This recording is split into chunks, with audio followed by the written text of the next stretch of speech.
நாடாளுமன்ற வளாகத்தில் திமுக உள்ளிட்ட எதிர்க்கட்சி எம்பிக்கள் போராட்டத்தில் ஈடுபட்டிருக்கின்றனர். அந்த காட்சிகளை பார்க்கலாம்.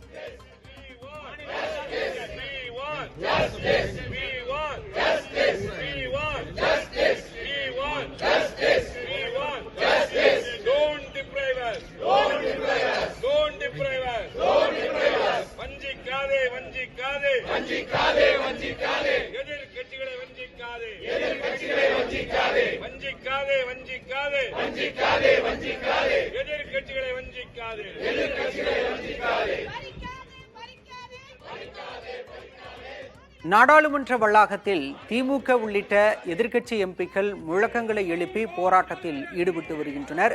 தொகுதி மறுசீரமைப்பு விவகாரத்தில் நியாயம் தேவை என பேனரை ஏந்தி எம்பிக்கள் போராட்டத்தில் ஈடுபட்டு வரும் காட்சிகளை நாம் பார்க்கின்றோம். தொடர்ச்சியாக தொகுதி மறுவரை விவகாரத்தில் திமுக மத்திய அரசுக்கு எதிராக தொடர்ந்து எதிர்ப்பு குரலை எழுப்பி வருகிறது. மேலும் தென்னிந்திய மாநில முதல்வர்களையும் இந்த விவகாரத்தில் ஒருங்கிணைத்து ஒரு கூட்டத்தை நடத்துவதற்கான ஏற்பாடுகளை செய்து வரும் வேளையில் தொகுதி மறுசீரமைப்பு விவகாரத்தில் தமிழ்நாடு வஞ்சிக்கப்படுவதாக திமுக தரப்பில் தொடர்ந்து குற்றம் சாட்டப்படுகிறது. இந்த நிலையில் தற்போது நாடாளுமன்ற வளாகத்தில் எதிர்க்கட்சிகளை ஒருங்கிணைத்து திமுக சார்பில் இந்த போராட்டம் என்பது நடைபெற்று வருகிறது.